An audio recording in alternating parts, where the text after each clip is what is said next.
25 भारतीयों और एक नेपाली नागरिक को कायरतापूर्ण मौत के घाट उतार दिया गया। मुंबई के 26 नवंबर 2008 के हमलों के बाद यह भारत में हुई किसी आतंकवादी हमले में मारे गए आम नागरिकों की संख्या की दृष्टि से सबसे गंभीर घटना है। पहलगाम का हमला अत्यधिक बर्बरतापूर्ण था, जिसमें वहां मौजूद लोगों को करीब से और उनके परिवारों के सामने सिर पर गोली मारी गई। हत्या के इस तरीके से परिवार के सदस्यों को जानबूझकर आघात पहुंचाया गया। साथ ही उन्हें यह नसीहत भी दी गई कि वे वापस जाकर इस संदेश को पहुंचा दें। यह हमला स्पष्ट रूप से जम्मू और कश्मीर में बहाल हो रही सामान्य स्थिति को बाधित करने के उद्देश्य से किया गया था। चूंकि पर्यटन फिर से अर्थव्यवस्था का मुख्य आधार बन रहा था, इस हमले का मुख्य उद्देश्य इसे प्रतिकूल रूप से प्रभावित करना था। पिछले वर्ष आप सभी जानते हैं 2.25 करोड़ से अधिक पर्यटक कश्मीर आए थे। इस हमले का मुख्य उद्देश्य इसलिए संभवतः यह था कि इस संघ राज्य क्षेत्र में विकास और प्रगति को नुकसान पहुंचाकर इसे पिछड़ा बनाए रखा जाए और पाकिस्तान से लगातार होने वाले सीमा पार आतंकवाद के लिए उपजाऊ जमीन बनाने में सहायता की जाए। हमले का यह तरीका जम्मू और कश्मीर और शेष राष्ट्र दोनों में सांप्रदायिक दंगे भड़काने के उद्देश्य से भी प्रेरित था। इसका श्रेय सरकार और भारत के सभी नागरिकों को दिया जाना चाहिए कि इन प्रयासों को विफल कर दिया गया।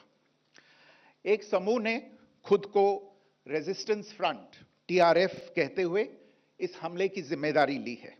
यह समूह संयुक्त राष्ट्र द्वारा प्रतिबंधित पाकिस्तानी आतंकवादी समूह लश्कर-ए-तैयबा से जुड़ा हुआ है। यह उल्लेखनीय है कि भारत ने मई और नवंबर 2024 में संयुक्त राष्ट्र की 1267 कमेटी की सैंक्शंस मॉनिटरिंग टीम को अर्धवार्षिक रिपोर्ट प्रस्तुत की थी, जिसमें टीआरएफ के बारे में साफ इनपुट दिए गए थे। इससे पाकिस्तान स्थित आतंकवादी समूहों के लिए कवर के रूप में टीआरएफ की भूमिका सामने आई थी। इससे पहले भी दिसंबर 2023 में भारत ने इस टीम को लश्कर-ए-तैयबा और जैश-ए-मोहम्मद के बारे में सूचित किया था, जो टीआरएफ जैसे छोटे आतंकवादी समूहों के माध्यम से अपनी गतिविधियों को संचालित कर रहे हैं। इस संबंध में 25 अप्रैल को यूएन सिक्योरिटी काउंसिल प्रेस वक्तव्य में टीआरएफ के संदर्भ को हटाने के लिए पाकिस्तान के दबाव पर भी ध्यान दिया जाना चाहिए। पहलगाम आतंकवादी हमले की जांच से पाकिस्तान के साथ आतंकवादियों के संपर्क उजागर हुए हैं। रेजिस्टेंस फ्रंट द्वारा किए गए दावे और लश्कर-ए-तैयबा से ज्ञात सोशल मीडिया हैंडल द्वारा इसको रीपोस्ट किया जाना इसकी पुष्टि करता है। चश्मदीद गवाहों और विभिन्न जांच एजेंसियों को उपलब्ध अन्य सूचनाओं के आधार पर हमलावरों की पहचान भी हुई है। हमारी इंटेलिजेंस ने इस टीम के योजनाकारों और उनके समर्थकों की जानकारी जुटाई है। इस हमले की रूपरेखा भारत में सीमा पार आतंकवाद को अंजाम देने के पाकिस्तान के लंबे ट्रैक रिकॉर्ड से भी जुड़ी हुई है, जिसके लिखित और स्पष्ट दस्तावेज उपलब्ध हैं। पाकिस्तान दुनिया भर में आतंकवादियों के लिए एक शरण स्थल के रूप में पहचान बना चुका है। यहां अंतर्राष्ट्रीय स्तर पर प्रतिबंधित आतंकवादी सजा पाने से बचे रहते हैं। इसके अलावा पाकिस्तान ने इस मुद्दे पर विश्व और फाइनेंशियल एक्शन टास्क फोर्स जैसे अंतर्राष्ट्रीय मंचों को जानबूझकर गुमराह करने के लिए भी जाना जाता है। साजिद मीर का मामला, जिसमें इस आतंकवादी को पाकिस्तान ने मृत घोषित कर दिया था और फिर अंतर्राष्ट्रीय दबाव के परिणाम स्वरूप वो जीवित पाया गया, इसका सबसे स्पष्ट उदाहरण है। यह स्वाभाविक है कि पहलगाम में हुए इस हमले से जम्मू और कश्मीर के साथ साथ भारत के अन्य भागों में भी आक्रोश देखा गया। हमलों के बाद भारत सरकार ने स्वाभाविक रूप से पाकिस्तान के साथ संबंधों को लेकर कुछ कदम उठाए। आप सभी उन निर्णयों से अवगत हैं जिसकी घोषणा 23 अप्रैल को की गई थी। तथापि यह आवश्यक समझा गया कि 22 अप्रैल के हमले के अपराधियों और उनके योजनाकारों को न्याय के कटघरे में लाया जाए। हमलों के एक पखवाड़े के बाद भी पाकिस्तान द्वारा अपने क्षेत्र या अपने नियंत्रण वाले क्षेत्रों में आतंकवादियों की इंफ्रास्ट्रक्चर के विरुद्ध कार्रवाई करने के लिए कोई स्पष्ट कदम नहीं उठाया गया है। उल्टे वो इनकार करने और आरोप लगाने में ही लिप्त रहा है। पाकिस्तान आधारित आतंकवादी मॉड्यूल्स पर हमारी खुफिया निगरानी ने संकेत दिया है कि भारत के विरुद्ध आगे भी हमले हो सकते हैं।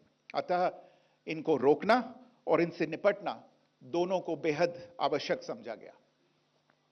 आज सुबह, जैसा कि आपको ज्ञात होगा, भारत ने इस तरह के सीमा पार हमलों का जवाब देने और उन्हें रोकने तथा उनका प्रतिरोध करने के अपने अधिकार का प्रयोग किया है। यह कार्यवाही नपीतुली, नॉन एस्केलेटरी, आनुपातिक और जिम्मेदारीपूर्ण है।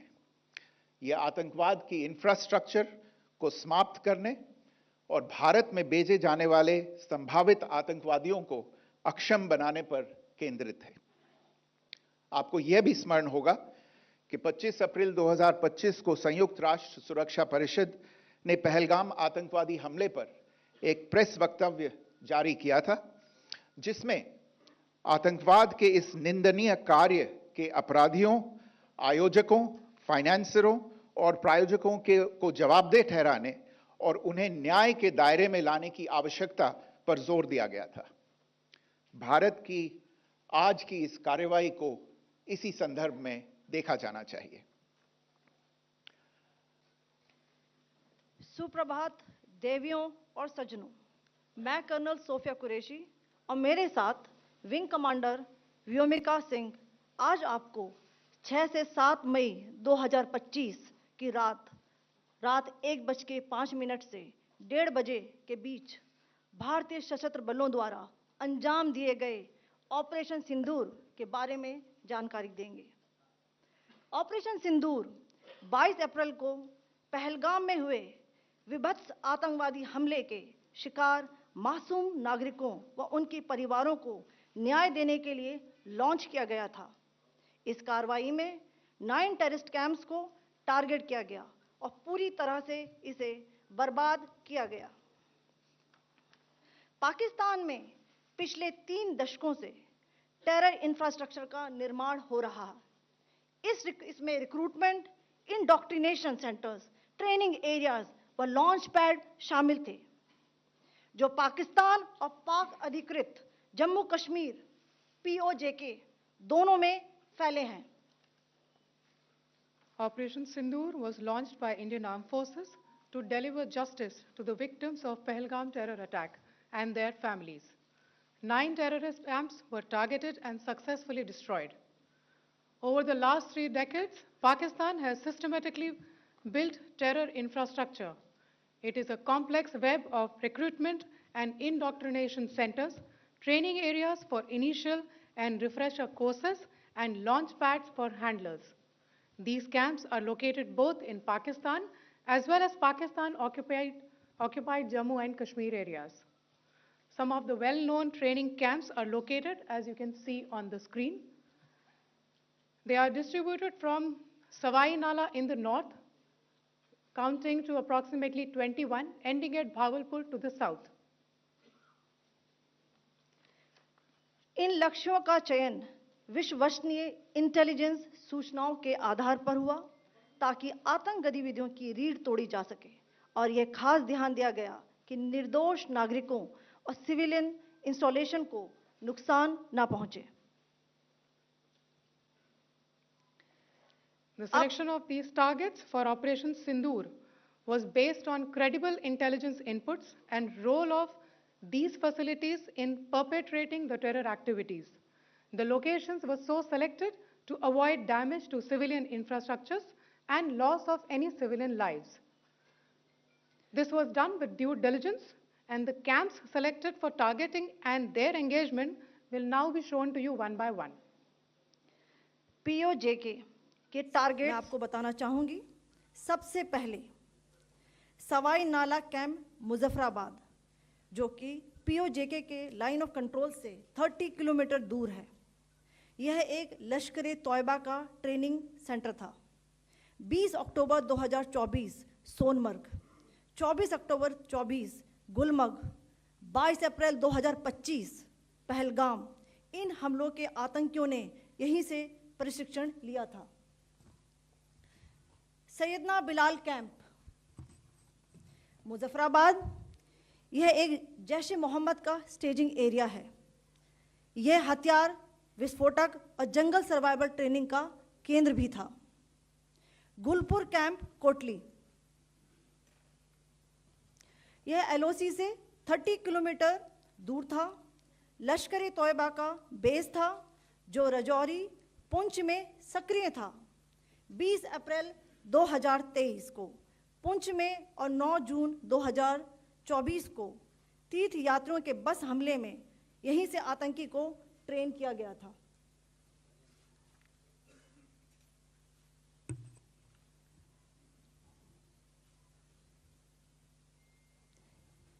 बरनाला कैंप भिंबर, ये एलओसी से 9 किलोमीटर दूर है।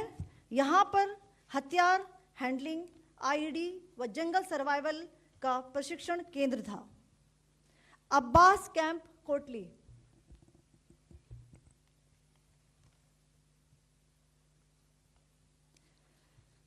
यह एलओसी से 13 किलोमीटर दूर है। लश्कर तोयबा का फिदाइन यहाँ तैयार होता था। इसकी कैपेसिटी 15 टेररिस्ट को ट्रेन करने की थी।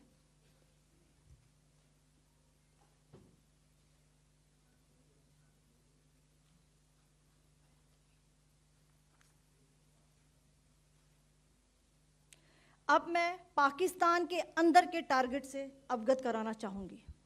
पहला, सर्जल कैंप सियालकोट, यह अंतर्राष्ट्रीय सीमा से 6 किलोमीटर की दूरी पर है, सांबा कठवा के सामने।